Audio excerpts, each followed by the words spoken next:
Beach. Our members of the City Council are sitting up here on the dais. Our apologies for our city manager and Mr. Meza. They are out of town, unavailable for this meeting, but I'm sure they will be watching it with great interest at some other time. I want to take a moment, if you haven't heard already, that we lost a member of our Jacksonville Beach family this afternoon. Sergeant Dan Watts of our Jacksonville Beach Police Department passed away of COVID-19 earlier today. So it's been a really tough afternoon so far, and probably a tough good amount of time to come, especially for our officers who are very much like a family here in our community. If you know any of them, you know that that is very true, especially in the case of Sergeant Watts. So I just want to offer a moment of silence before we start this meeting, if you guys would join me for that moment.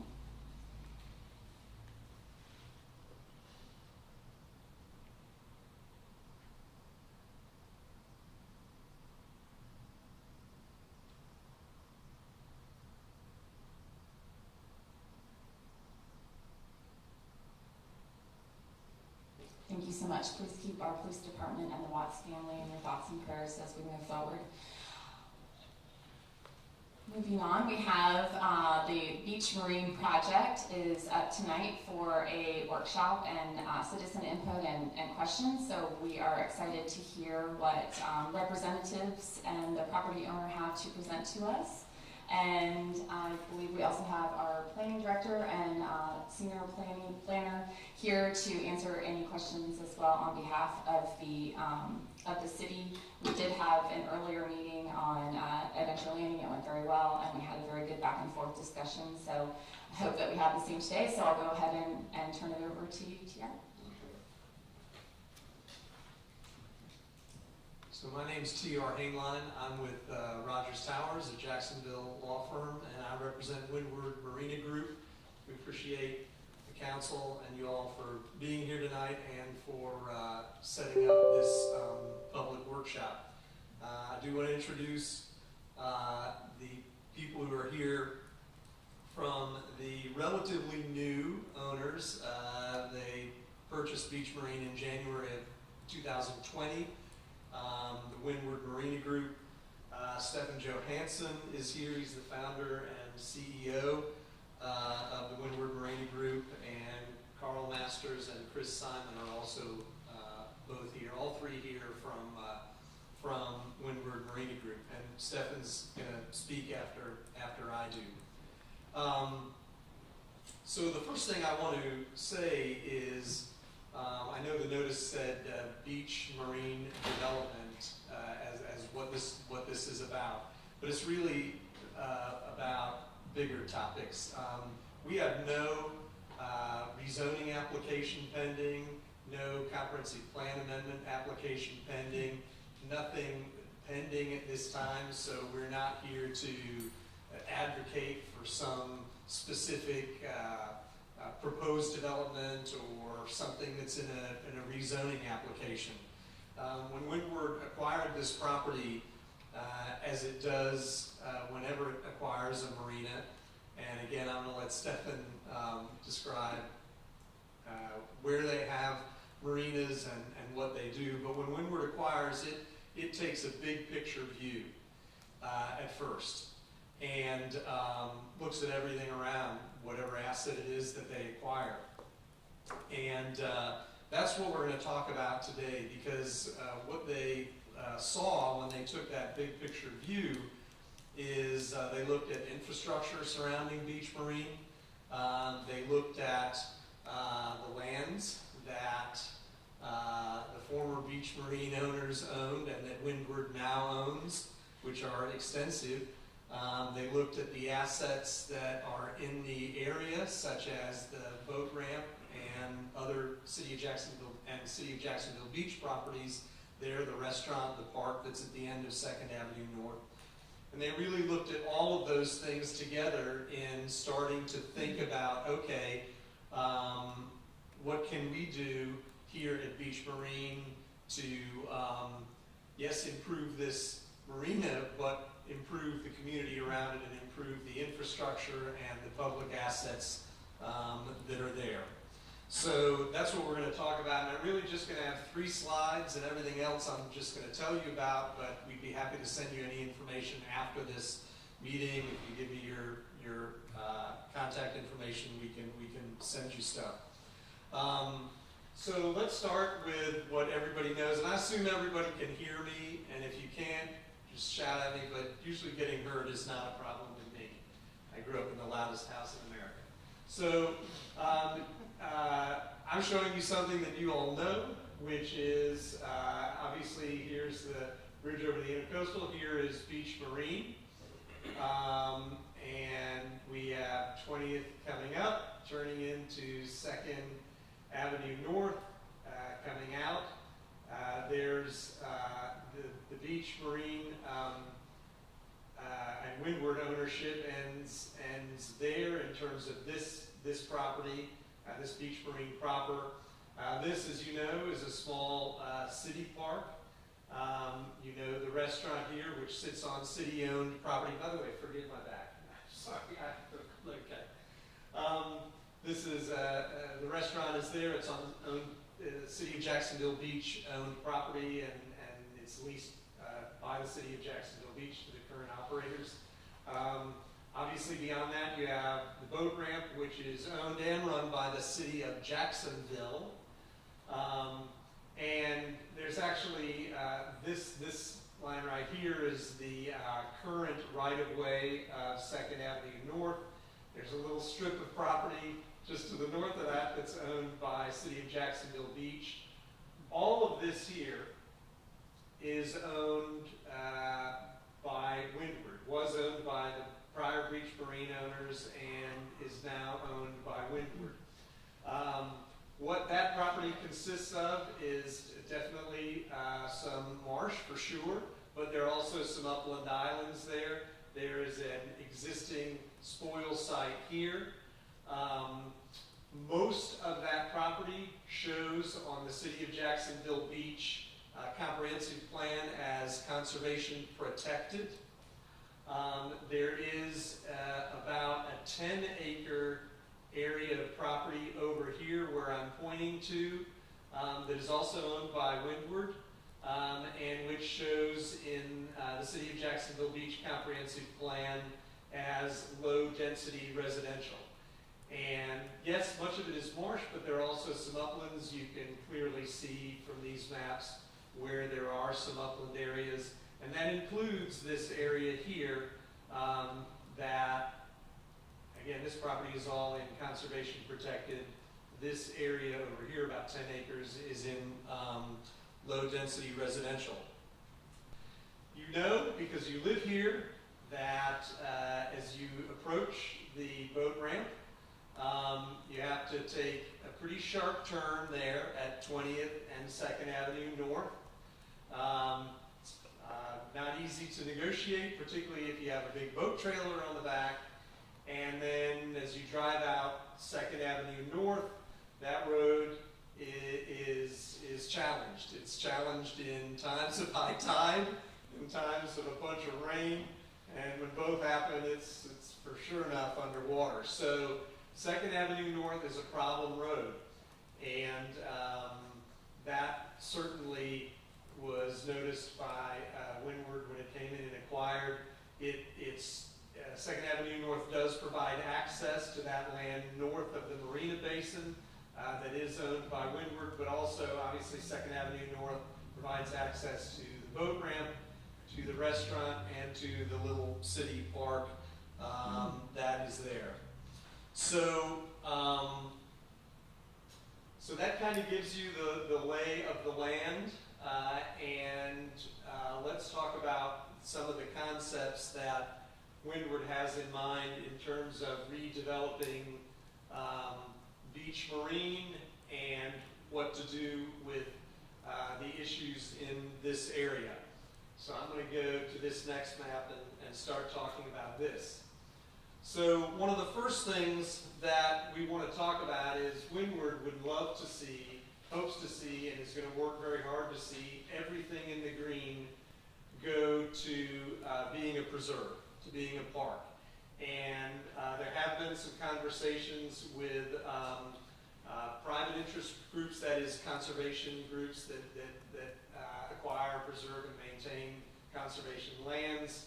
But it is definitely Windward's goal to take that entire area in the green and put it into either public ownership or some conservation interest group that will preserve it as conservation, and have it be a public park which can be accessed by the public.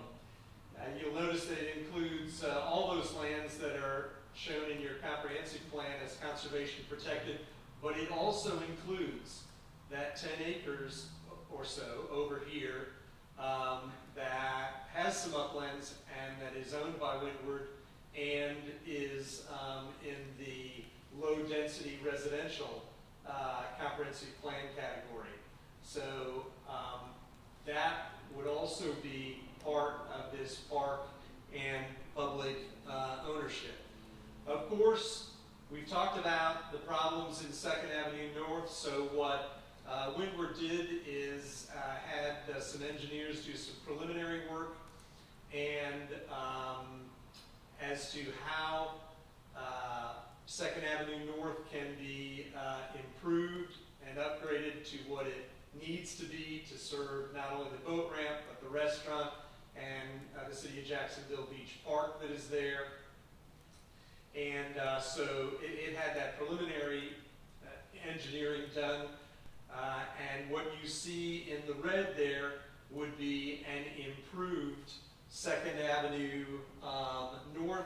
It includes softening that intersection with 20th, and it would come all the way out to where the boat ramp is. Windward then met with City of Jacksonville, and by the way, 2nd Avenue North is the subject of an interlocal agreement between City of Jacksonville and City of Jacksonville Beach. And 2nd Avenue North is a City of Jacksonville road that is maintained and actually owned by City of Jacksonville. So Windward went to City of Jacksonville, said, hey, we've done some preliminary engineering, here's what we'd like to help you do, and that is improve 2nd Avenue North. And the City of Jacksonville responded by putting into its capital improvements plan, and it's in there, you can look at it and see it today, both for last year and for this coming year, approximately $11 million of City of Jacksonville funds to improve, upgrade 2nd Avenue North there. So Windward, as I said, spoke to City of Jacksonville and helped procure that funding. Obviously, your City Council and Councilman Diamond were also helpful in all of that. So Windward, wanting to facilitate this improvement of 2nd Avenue North, also agreed to play a role, which is that Windward agreed to itself fund the design and permitting of the 2nd Avenue North improvements. That's about an estimated cost of about $1 million that Windward will be doing. Obviously, Windward agreed to donate at no cost the right-of-way for the improved 2nd Avenue North, as well as either donate or provide easements at no cost for some stormwater ponds that would be needed for the improved 2nd Avenue North here in these two locations where I'm pointing. Obviously, 2nd Avenue North, as improved, is going to provide better access to the boat ramp, to the restaurant, to the City of Jacksonville Beach Park there. But today, and I can go back to the prior, I guess for a second I'll go back to the prior. Anybody who's ever tried to launch a boat at that boat ramp knows that once you come down 2nd Avenue, which is challenging in and of itself, the parking configuration at the boat ramp also very challenging. and it's really not configured well at all. It's kind of a zoo if there's a lot of boats and trailers there. So what Windward also agreed to do was to essentially reconfigure the access into the boat ramp and reconfigure the parking that is there and provide additional parking as well. So what the ultimate plans would be to reconfigure and retain the parking for the existing restaurant, certainly, to improve, reconfigure, and provide additional parking for people who are using the boat ramp and boats and trailers. And that would involve this property in the purple there, as you can see, additional parking for boat ramps, etc., existing parking, park, etc. Windward has actually agreed to also fund the construction of this parking up in the purple and the reconfigured and improved parking for the boat ramp. Obviously, Windward is going to work with City of Jacksonville on the parking here, and we'll work with both communities, City of Jacksonville and City of Jacksonville Beach, to make sure that the reconfigured and improved and additional parking serves the boat ramp well, serves the restaurant well, and is an improvement to the overall area. Windward also would propose to create a parcel there in the blue for marine support retail / restaurant, primarily to support the boat ramp and the people who use the boat ramp. But that blue parcel is both the building pad for it as well as the required parking for that marine support retail restaurant use. You know, bait shop, pick up a sandwich, those kinds of things. Obviously, this is a spoil site that exists today, and that will remain.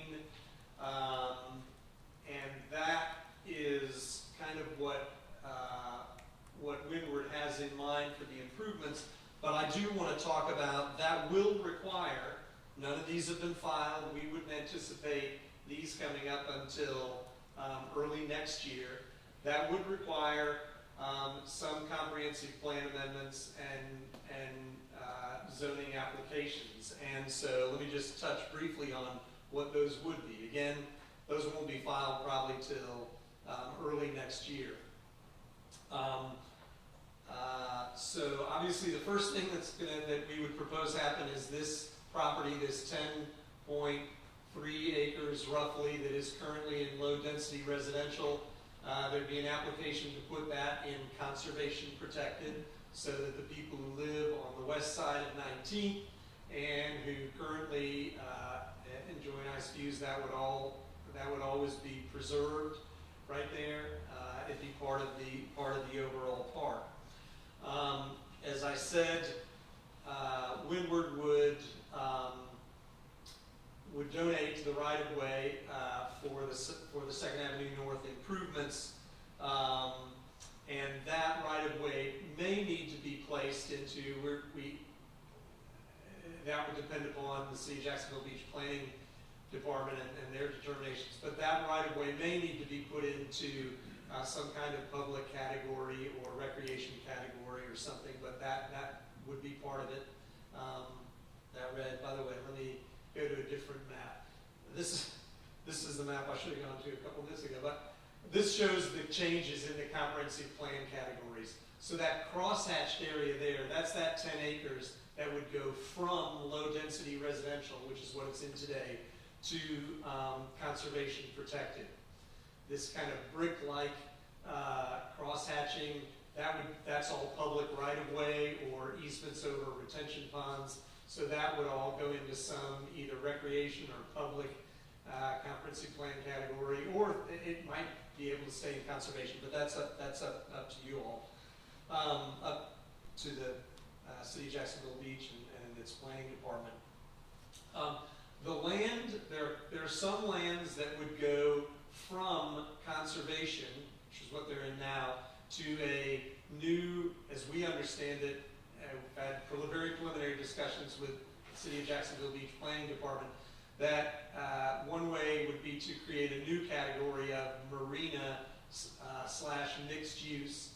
And the properties that would need to go from conservation into that are this little piece of property here, which exists between the old right-of-way of 2nd Avenue North, or it's today's existing right-of-way, but once it's rerouted, the old right-of-way.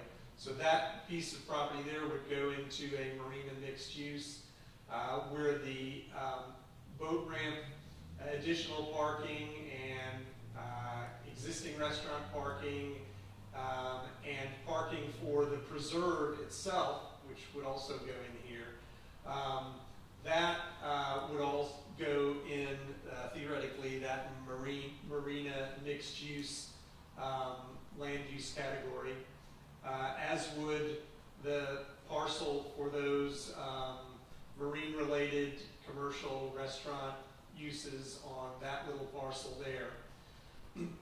So the comprehensive plan amendments that would be needed would be, again, putting that in conservation from LDR, doing something with the right-of-way, and then assuming a new land use category of marine mixed use is created, these lands would be put into that.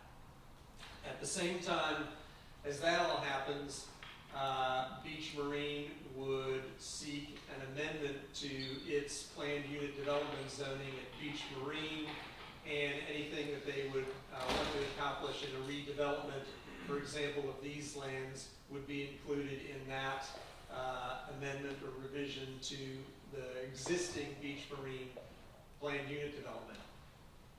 Again, Windward Marina Group runs marinas. Beach Marine will remain a marina, and they'll run it as a marina, but they'll improve on it, as Stephen will say. They've already done a bunch of improvements, and any redevelopment of the lands around the marina, at the marina, would all be part of creating a thriving community centered by that marina there. That would be a planned unit development amendment that would come at the same time as those other comprehensive plan amendments and other things would happen. Again, we don't anticipate filing those until early next year. They would run into the middle of next year, the hearings and processing time for those applications. So the results of all that, I guess I'm going to go back one thing here. So the results of all of that are the creation of the 100 acres of park with public access, and access through an improved 2nd Avenue North, and parking over here for people who wish to use this park area. There would be no net loss of conservation land. I want to emphasize that in terms of the comprehensive plan amendment. So obviously we are creating about 10.3 acres of conservation land here, where it is now in the low-density residential category. That amount, 10.3 acres, exceeds the, even if you have to put the right-of-way into a different comprehensive plan category. Creating that conservation protected land use will exceed the acreage of these lands, which could be placed into that marine mixed use category or something like that. So there's no net loss of the conservation protected category that's there. Obviously 2nd Avenue North and its intersection with 20th would be improved at no cost to City of Jacksonville. Access and parking for the boat ramp, the existing restaurant that's already there, and the existing park that's already there, all would be vastly improved. And parking for the preserve would also be provided. The preserve would be created, of course, and the redevelopment area here, and this area out here would all be to support the marine-related uses that are in this area. And of course, redevelopment of these areas and development of that for marine support retail uses would also add to the City of Jacksonville Beach's ad valorem's and sales tax base, because all of those lands are in City of Jacksonville Beach property. So again, to just state the time frame, we would be working with City of Jacksonville Beach and City of Jacksonville within, say, the next 4 to 6 months on a roadmap agreement, really, an agreement that hooks all this together and makes commitments that we will do those things, including funding the design and permitting of the road and those things. We'd be working with City of Jacksonville and City of Jacksonville Beach on that for, say, the next 4 to 6 months. The comprehensive plan amendments that I went through and the PUD zoning amendment for Beach Marine proper, that would all occur next year in 2022. And then the improved street dedication, construction and acceptance by City of Jacksonville, that is probably 2023, maybe even going into 2024. So this is a long-term project. It's a big picture project. Windward is delighted to be part of it and be proposing to piece it together. And with that, I'm going to turn it over to Stefan Johansen, and he's going to tell you probably a little bit more about Windward and some of their dreams for this area. Can I ask a question first? Because it's probably more of a legal. I'll defer to... Okay. Yeah, let's go ahead and wait till the presentation's over, and we'll go to a question and answer period. Okay, thank you, Stefan. Thanks, Leroy. That was really eloquent, and there's a lot of information for those of you who haven't listened to it before. And but before I get started, thank you, Mayor Hoffman, and commissioners and staff, and the audience and the public for coming out and listening to us. Real brief, just a little bit of history to you guys that haven't heard it before. Who are we, and what are we doing here? Personally, I'm Swedish. I have a curse. I'm a 5th generation boat builder and marine operator and sea captain. So, but I live very happily in that curse. So, going back to 1999, I built about 1,000 different boat slips in multiple marinas in Sweden, where I grew up, and we started buying marinas in 2015 in the United States. The first one down in South Florida in Miami, called Monty's, and we sort of migrated up the coast and found our way all the way up to Martha's Vineyard, which was a beautiful place. We sold that marina because we did a lot of work there in the last couple of years. We had another marina still in Southampton, New York, and one in East Greenwich. And I arrived to St. Augustine about 3.5 years ago. And I will say that ignorance is bliss. And sometimes it's the other way around, in the sense that little did we know, did I know at the time, when we bought St. Augustine Marine Center, that acquisition was going to be a catalyst for our company, sort of to make what we think is positive change in Northeast Florida. So we bought that facility in, February 2018 from John Lewis. Those of you who are boaters, you know John Lewis and his company that had Pointer sailboats, and they had main ship and they had lures, and it was actually the largest private boat company in the United States, and they contributed a tremendous amount to boating. So we also bought it because he had a very, very cool tenant. It had Customs and Border Patrol, and that had a training center in it that we now expanded. When we took over, it was 10,000 square feet, and today it's 45,000 square feet. And I'm proud to tell you all that every single Customs and Border Patrol Marine Patrol agent that you see out on the waters, if you're out there, trains in our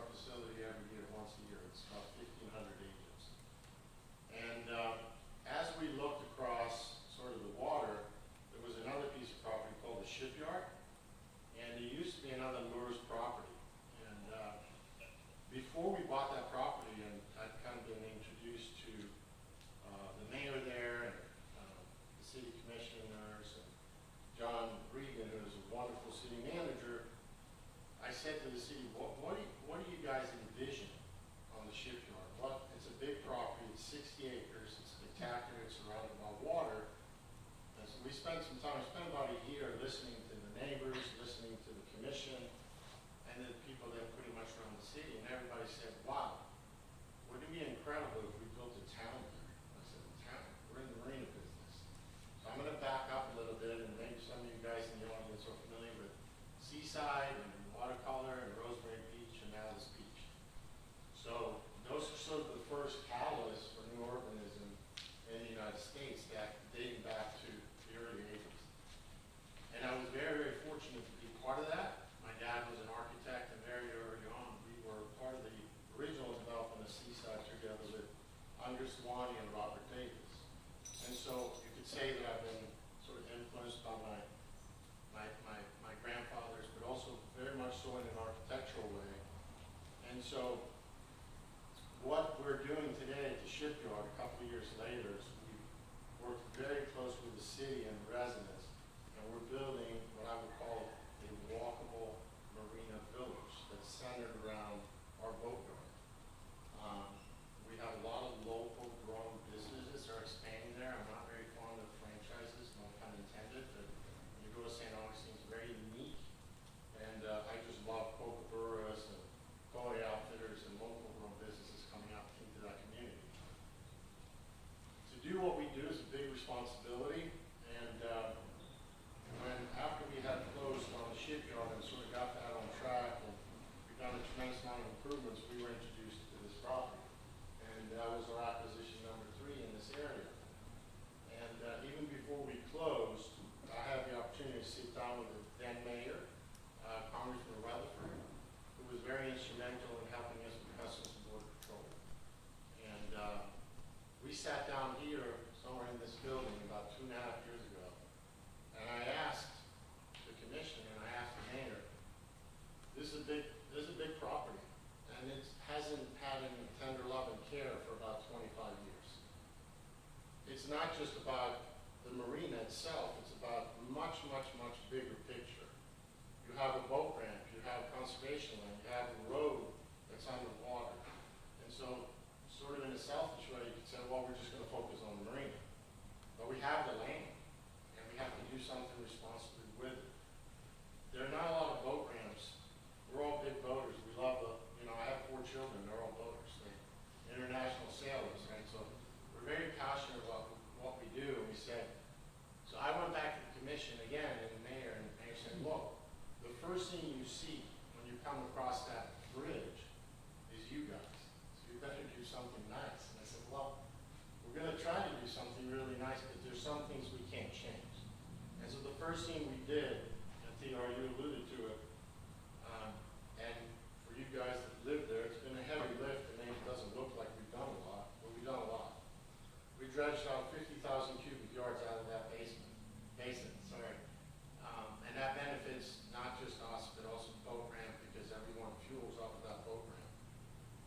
We painted some of the buildings that are there, and painted the barn, and we opened up a sort of a publicly accessible food court just to get the people out to the water, if they don't want to go to the lobby. And while we did this, to what TR spoke about earlier, we started sort of saying, who are the stakeholders here? Well, obviously the neighbors are the stakeholders. You guys run the commission, you run the city, you're the stakeholders, and we have this land.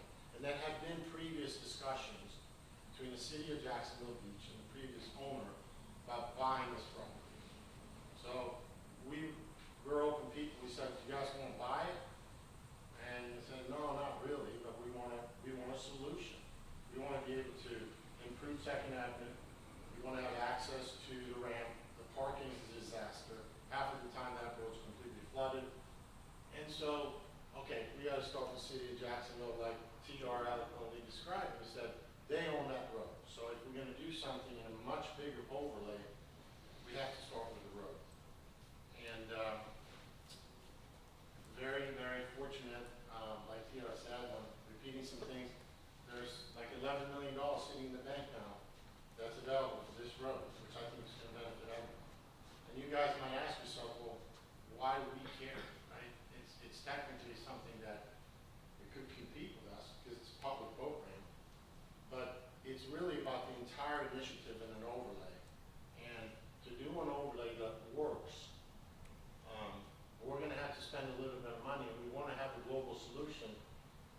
because we're doing well in the marina, and we're full in the barn, we've dredged out, and we're gonna be full in the basin. And so, where do people go and how do they get access? And how do we benefit? Well, I'm gonna be very transparent. Yeah, we have the gas, we benefit from the gas, and people come more to the restaurants. So, as we sort of have evolved more, and now we have the money in the bank, we sort of redirected our focus back to the city of Jacksonville Beach and said, okay, here we are now. We got the money. So what do we need to do? And we started engaging with park operators like the North Florida Land Trust. They had shown significant interest in the park. Personally, I think the park is wonderful. I do a lot of stand-up paddleboard. I bought myself a skull, so my back's bad today, but I roll the St. John's River. And you got to give access not just to, you know, big Grady Whites and big Intrepids and stuff like that. There's a whole oasis out here that could be explored. So how do we do that together, and how do we do that sensibly, right? So we continue to listen to all the constituents, and I think what we have now in front of us is what we believe, and we want everybody's input, is a great solution. Now, on the western end, there's going to be, and please forgive me because I'm a new urbanist, and when people say, well, you can go and get big tackle over there, and you can drive over here and get fishing rods, and you can go to another place and get ice. That's not a good urban solution. If you come to the boat trailer and you're, offloaded on the ramp, I think, personally, just a personal opinion, that you should be able to have everything right there. You should be able to literally park your car and with the trailer, go and get your ice, fill up with some sandwiches, and have the conveniences right there. We don't have it right there today. So, hence our pad, out on the, sort of western side. I think the views are great, and it gives people in that public park access to not just the restaurants that's there, but maybe some other venues that are maybe not, I wouldn't say formal, but maybe a little bit pick and go. The solution of the trailer parking like TR talked about, I mean, we have to have an elegant solution that starts at 2nd Avenue. And then you say, okay, so what's in it for us? Well, we have entitlements on, that kind of yellow piece there today, and the previous owner, they got a PUD approved, a PUD, Planned Unit Development, for what's like channel side. And we looked at it differently. I bought a unit in channel side, so it's nice, it's super nice, but I didn't feel personally that maybe that doesn't belong in this development because, there's beeping fork trucks and, how do you manage kind of a public marina that maybe apartments are better. So we haven't really defined that, but by moving the road, it also gives us a little more breathing room right up against the water to do something elegant in that, in terms of residential. And like TR said, there's plenty of density here. So it's not like we're trying to build a bunch of stuff. We have a height limit. I think it's 35 feet. And obviously we'll live in that height limit. So we want to do something that's commercially viable, walkable, and that's elegant. Just to finish off, Carl Masters here, and he's a local, he's a master. So, he goes back to 1560, whatever it is, and I got Chris with me, but we're really a family company. We own and operate today 7 marinas, and we've concentrated ourselves really in the northeast corridor. Yesterday, we bought another marina in St. Augustine, some of you guys might be familiar with, called Comanche Cove. We're very excited about that. We got some heavy lifting to do there. That marina is stuck a little bit, I would say, in the 80s, and we put some paint on Jack's Beach. I think it looks great.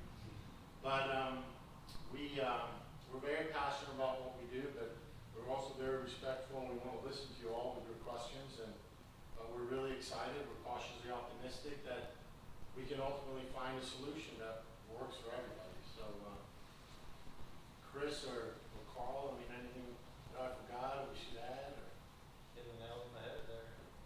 TR? Nope.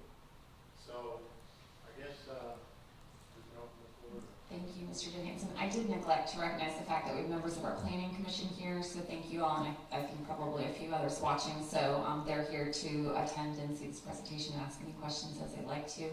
I don't know, does planning department have any comments or anything to add to the presentation at this time? Okay, thank you. So I think we already had one question lined up, ma'am, if you want to go ahead and ask your question. Sure. I'm Lucille Pendleton. I'm with the Sierra Club, and I also have a house that's right, I think, up there on the point of the northeast point of the Green Square. I'm wondering about the conservation agreement or easement or whatever was in place when I bought my house and is still in place? Who was, yeah, So, who was the agreement with as far as that land that's in front of all of those houses? so we are not aware of any conservation easement or agreement, but we definitely are aware that most of that green area is in the comprehensive plan as conservation protected. So, What exactly does that mean? The comprehensive plan is what the city of Jacksonville and the city of Jacksonville Beach, or just the city of Jacksonville Beach, or? no ma'am, I'll take a crack at describing a comprehensive plan, but of course Heather Island is City of Jacksonville Beach Planning Director, so she knows all about your comprehensive plan. But in Florida, every local government must have, is mandated by law, to have a comprehensive plan. And for many years, those comprehensive plans were just documents that people did up and made nice, and they put them on a shelf and they forgot about them. But in state law that actually was adopted in 1985, those comprehensive plans got a lot of teeth and enforcement capability. That developed over the next 5 or 6 years, so that by the early 1990s, every local government in Florida had a comprehensive plan that was enforceable, and anything that anyone did, whether it was add a bathroom to their house, or build a marina, or build a subdivision, or build a 7-Eleven, anything that anybody had to do had to be consistent, has to be consistent with that comprehensive plan. So most of that area being in conservation protected means that under the law, the comprehensive plan, which is definitely a legal document adopted by the City of Jacksonville Beach City Council, and under the zoning code that implements, that enforces that comprehensive plan, anybody who develops in those areas as they are comprehensive plan has to comply with that, has to be consistent with that. So when I said that the result here was going to be no net loss of conservation protected, that is part of making sure that things are consistent with the comprehensive plan. So it's not, an easement is a document between two private owners, so we're not aware of any conservation easements on the property, but we're definitely aware that it is all in the comprehensive plan as conservation protected, or not all of it. All of this is. And what it would be if this plan moves forward is everything in the green would be in conservation protected, and additionally would be owned and preserved by either a public agency or a conservation interest group. I hope I answered the question. But I'll come right back to you, but let me. Thank you, TR. I don't have a lot to add. That was a great explanation. Thank you. I should bring you back more often. But just to add to that, you know, the comprehensive plan really is the 30,000-foot view of the city and provides some goals, objectives, and policies for how we want to see the community developed.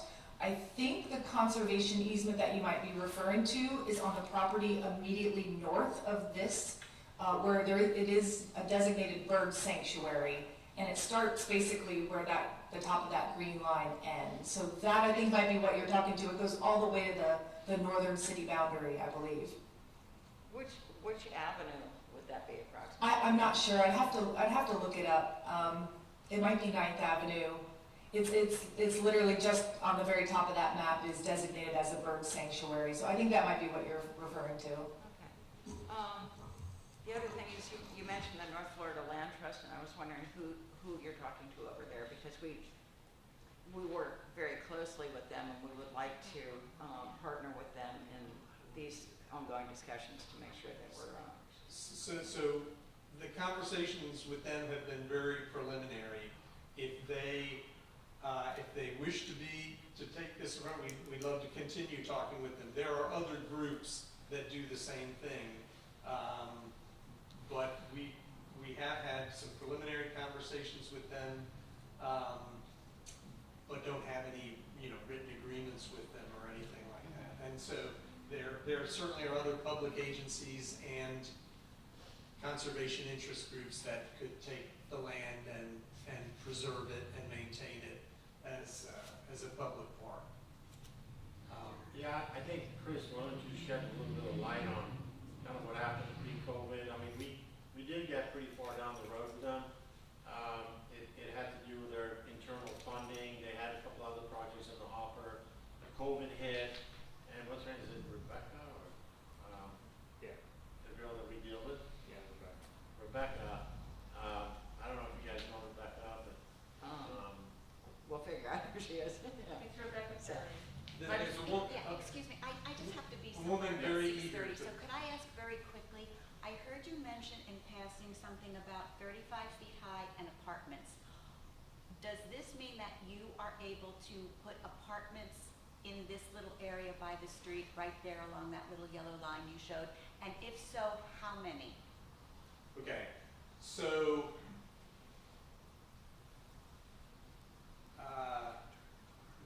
as I said, when Windward acquired this property, it took a very big picture view. And this is an attempt to take that big picture and put some context and a map and some structure to it. They're going to be zooming down closer on details over the next 3, 4 to 6 months before any applications for comprehensive plan amendments or zonings are filed.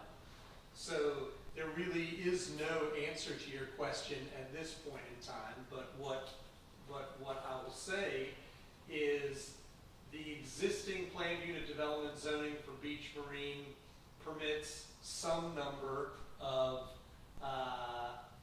apartments anywhere on the property, including that north basin, all subject to the 35-foot height. And when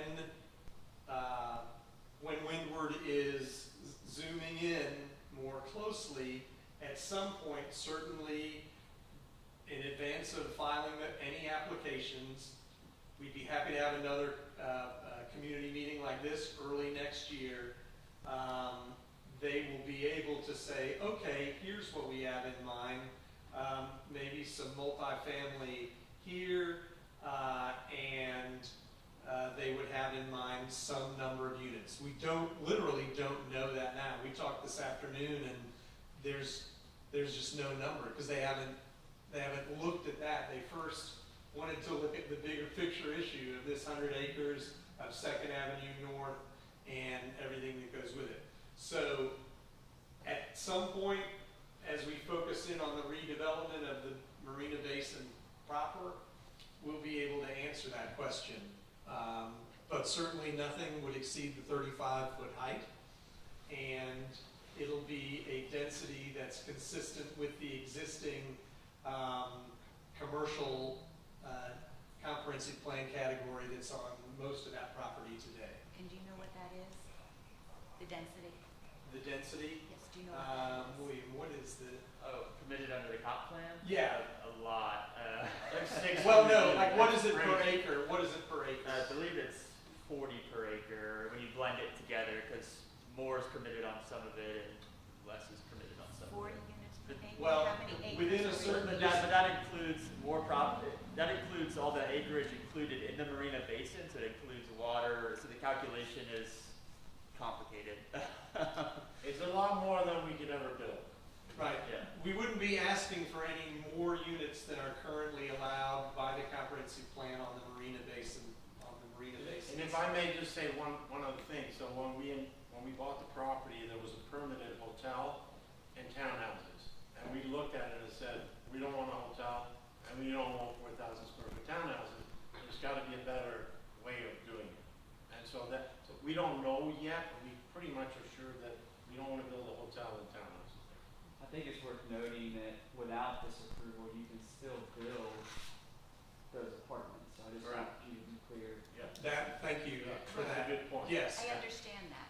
Yeah. I understand that. I was just trying to get a number of maybe apartments and how many people we're looking at going in and out of there, but you Yeah. have no idea. So one, we love having early meetings like this before we file anything because it's helpful for us and it's helpful for you all. But one challenge to early meetings is we don't have answers to questions like that. Please don't think it's because these guys don't do their due diligence or are sloppy. They just wanted to get a big picture first. And when the time is ready for us to say, here's our specific plan, we will ask for another community meeting to do that before anything is filed, for sure. Thank you. I have to go to another meeting. Well, please feel free, but I see. Sorry. Do you want me to just do that? Yeah, you, go ahead. Okay, so, Barbara and Ken. yes, I got a question maybe for Miss Ireland. Can you talk about the spoil site and why it's still there and what can be done with it? Are you referring to what's north of the current road alignment? Correct. I don't have any history on that spoil site, other than my understanding is that's where the dredge from the basin is going. I can shed some light on it. Spoil site's wonderful in the sense that, when you're in the marina business all throughout the country, especially in this area, you need to dredge all the time because of the rivers and the flow. And we personally, again, I feel that mechanical dredging is horrible for the environment. You get a huge machine, a huge barge, and you're in the water, you're disrupting everything. So what we do in an area like this where we have a spoil site, we hydraulically dredge. It's quiet. You're literally getting all the silt through like a vacuum cleaner, right? And then you offload it instead of getting trucks on the road and spills and everything. It's clean. It's neat. So what do we do that's full, that eventually dries? We can use it for fill for the road. We could, it's really good fill dirt. So the spoil site's necessary for a marina of this size. We just acquired another marina in Amelia Island. I don't know if you guys are boaters, but that channel silts in all the time, and you have to dredge it. And so the dredging process with hydraulic dredging versus mechanical, it cuts the process down tremendously, and it's quiet and so forth and so on. So it's kind of, you could say it's a necessary evil if you want, but we contain it on our property. We don't transport it. We test by EPA rules, we have to test the spoils and what have you. And so it'll remain. The good news is we probably won't, they haven't dredged here for 30 years. So I'll be 91 when we dredge. So hopefully. Thank you. that's your question. Good question. Yes, ma'am. So I'm a boater. I actually have a sailboat down in Comanche Cove. So I'm going to become pretty good friends with you right after this meeting. Right now, there's not transient boat slip rentals at Beach Marine. Is that going to change? Yes, so we couldn't because we could barely manage what we had because of the dredging, right? Because it was like playing musical chairs for the last year. We're dredging under docks and so forth and so on. I don't know if you've seen, but we've actually activated what we call the CAT code, which is the catamaran code, to be completely transient. We are repowering the entire marina, which is a very tall order, and the biggest problem is that the marina was stuck in a kind of a old power, we didn't have enough power. And, you know, boats are changing, electronics are different on boats, so what do we have? We had 208, Yeah. or we should have had 240, and a lot of people's electronics were doing funny things, and so it's a major region. So the answer is we will be doing a lot of transients in this location, but we're just not there yet with the infrastructure. But obviously the transient is a big component for us. It's very well protected, and you know, as we expand the marina more west, the western section, which was blown out by one of the hurricanes, we haven't even had time to rebuild yet. And we will rebuild that, and that will be all transients. And therein lies why we did the food court and to get people to use that sort of, I call it a public facility, on our property that's open to the public. And we hope to get more food courts and you know, we do like all kinds of Boy Scout stuff, and you know, there's women's meetings, and it's working pretty well. And we love to have people in the marina. So yes, we'll have a lot of transients. And just to add to that, we've actually been looking at it from an operational standpoint. We expect that to be able to have transients in January, for sure. So not that many, but we're opening up spaces for, and that's our main goal. Okay, thank you. I know it's coming. I've got one question and one statement. One on question, when you talk about park and conservation area, can I assume we're really talking about an area where there could be walking trails available to the public? Yes, sir. And that's our vision, absolutely. And then of that land that we're looking at in the green, how much acreage can that be usable? What's your thoughts? Well, the total acreage, including the part in the southeast corner that is currently low density residential, the total acreage is about 100 acres. Does anyone know? So that's a good question. Yeah. So let me expand a little bit on it. So the plan that we got with the North Florida Land Trust, and we actually planned it, and we started plopping down literally on the higher where the big trees are, a couple of sort of, I don't know if you're all familiar with watercolor out in the Panhandle, but they have over the marsh, they have, you know, walking paths, and they're pretty wide. You get a wheelchair there, and, you know, I have a home there, so we love being out there, you know, kids and my parents when they were around. So it's connecting, literally, it's hard to say, but those little islands sort of to the west, that was the whole idea with the park and the conservancy, and have, for lack of a better word, tiki hut and a place you can launch a canoe, you can have a sandwich, you can walk around, you know, that was the idea. And we even got so far as to have an opt-out tax, where if you go and you buy something in our sort of retail facility here, if you want to contribute with 1% of your purchase to help support the park, it's an opt-out tax. And that's been, you know, something that works really well.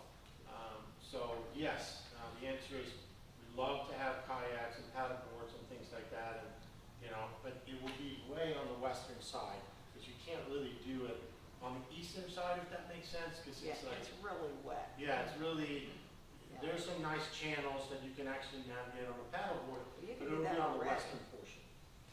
And then from a statement that I have is I can speak for a lot of people in the community that are concerned with not only this development, but the development going on across the street with Travado. And I think one of the main concerns is traffic density. Okay, so I would encourage everybody, council and Heather and everybody, because I know you're going to have to do a traffic study, that we're really looking at this collectively, that we're looking at two major pieces that are going on there at Beach. And I'm not one of these people that says, no, that's too many cars. What I'm saying is I hope we do our due diligence on a traffic study that works. And I've looked at the comp plan right now. Our 2030 expectation for population, guess what? We've hit it now. Okay, so our data, we've got more people than we expected in 2030 based on our comp plan. Our traffic plan is dated 1992 and 2007, so everything's kind of wonky. So I really hope we do our due diligence, because there's a lot of concern there. I will tell you, I consider myself kind of a hard sell. You guys have done a lot to fix kind of a mess in that area. So I appreciate that. Yes, sir.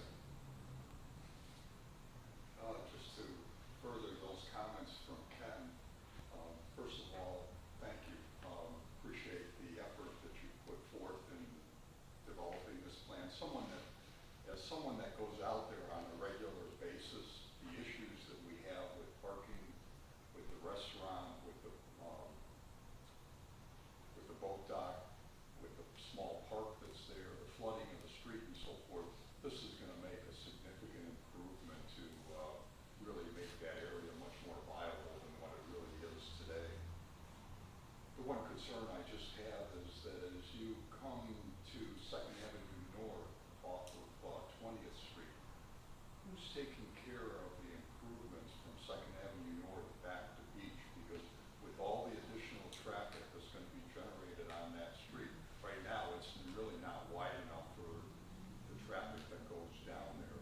Somebody's going to have to foot the bill to improve it from Second Avenue North to Beach, and that's something that needs to be considered as we move forward with this plan. I think that's a point really well taken. We studied and we looked exactly at what you're discussing. And even when you move and you push that curve out away from that building on the corner, we have engaged already in discussions with the roofer that we don't really know. We're trying to get the people on the corner there because people park on the side. It's a mess, and I agree with you. And I think we need to address that comment. We need to look at that entry, we need to look at the signalization, and we need to look at the entry, and as this evolves, you know, we've been so focused on City of Jacksonville and getting the money, but we take that to heart, and I think it's an excellent comment. We need to address it. You know, we have Marine Max on the corner, we're engaged constantly in conversations with them. Can we do something better? The way you bring your boats in, can we relocate you sort of from our interior? We're in those discussions. So again, it's that bigger picture. I wish I had a perfect answer. I don't have it today, but we will absolutely address your comment, and I think it's important. I'm assuming that, I believe that's a City of Jacksonville Street, 20th Street, right? I honestly don't know whether the interlocal He said agreement goes all the way down to Beach. I don't know. Here's it. Jackson Beach or Jacksonville? Yeah. I'm assuming Jacksonville. I think it's Jacksonville. Yeah, I think it's just. I may be wrong. I'm just asking a question, and so just something again that we all need to take a look at a little bit further is if there's an interlocal agreement, we need to understand what that is Yep. and who has responsibilities and where will that cost ultimately go if we improve that road. No, and to your point, we're spending $15 million to improve something with, you know, a global solution, and it'd be a shame to have sort of the entry not work. So I think it's an excellent comment, and we will absolutely address that. Thank you. Let's take one last question there at the end. I have a question. I live on North 18th Street. My question is, because I go down there all the time riding my bike and walking, are you moving then Second Avenue? Are you moving it over? Yes. Okay, so that's how you'll have the land to build the development? Because right now, when you go down there, you know, right here's water, it's a very narrow strip, and then over here is where the marsh and the conservation area is. So where exactly will you be filling in part of the marsh to do, how exactly will you be doing that? No, ma'am. So today, like I stated earlier, we have an approved PUD, and in that approved PUD, that assumes nothing moves. So today, we can go out, we can build 4,000 square, it's approved by the previous owner. And a 65 key hotel, literally on that kind of last piece of the purple there facing west, right? Okay. So we don't, you know, it will give us a little bit more land when we move the road to do something less dense, if that makes sense. Because we're taking a small little sliver that we're pushing the road only in one area. And the reason we did this is we didn't want to put $11 million with a road that goes like this with trailers. So it was a natural progression that once you expand that big curve, so that fire trucks can come down to the end, and right today a fire truck can't go down there. There's not enough adequate, you know, fire suppression even for the, you know, the visiting docks and things like that. So we looked and studied, you know, civilly up on all of that, and yeah, by moving the road, we got a little bit more land which made the setback from the road a little bit greater to an ultimate whatever we end up doing, which right now we're definitely not thinking about building a hotel in those big townhouses.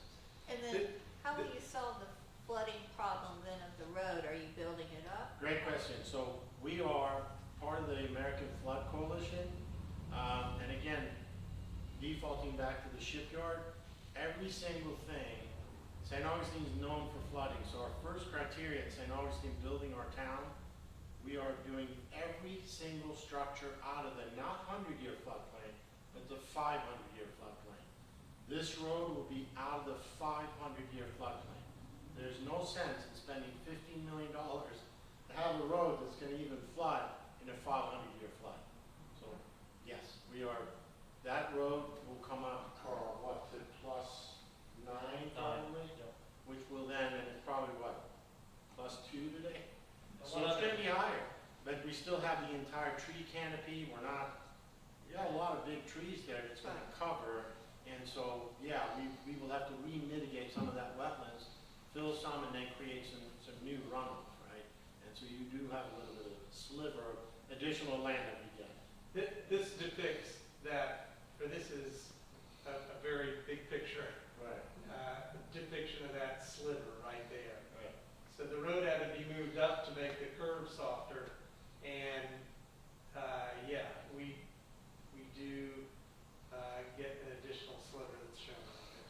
And another reason to relocate the road a little bit to the north, although accessing the waterway along 2nd Avenue isn't ideal today, while we're under the construction process, it still allows for the boat ramp to function, it still allows access to the restaurant, it still allows access to the public park while we're doing this construction, and it's much less, it's a pretty long construction timeline, and this allows the public to continually use those benefits while we're under construction. I do want to emphasize there, I said they get that, so they own that sliver today. That's owned by Windward today. Yeah. What's not owned by Windward is the actual right-of-way of existing 2nd Avenue, but when they close that street, it will go to the owner on either side, it automatically does. So what they will be asking is for the comprehensive plan amendment on that little sliver. They already own it today. They'll be donating the brick here, that they own that today too, but they'll be donating that for the new right-of-way for 2nd Avenue North. So one quick question. Really quick. Okay. Do we vote on this? I mean, does this come up in a ballot somewhere? Once they do all their requests for changes in the new PUD and all that stuff? No. No, I mean, there's multiple steps to the process as far as all of the different things that they need to do that involve the city council, that involves the state of Florida, but this would not go to the voters in its current form for any reason. Mr. Nichols had one. And I just had a really quick question, just to reiterate. The roadway will be curb and gutter, and there will be sidewalks, because I mean, just bicycle pedestrian access for the other residents we got here is going to be critical for the long-term use of those facilities, and that we are tying all of our parks and everything together with a greenway trail, and I just really want to make sure that all ties in together. Yes, absolutely. It'll be a much safer place to ride your bike in the future, much safer than it is now. I want to thank you guys all.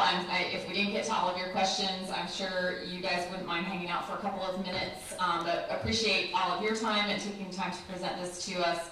Again, as Council and Planning Commission, as well as to our citizens, and thank you for your offer to come back again as this plan progresses. And thank you guys all for spending your time, and we went a little bit over, apologize for that, but I think it was valuable, and I think you heard some things that maybe you hadn't quite considered before from our citizens, so thank you guys for offering that up.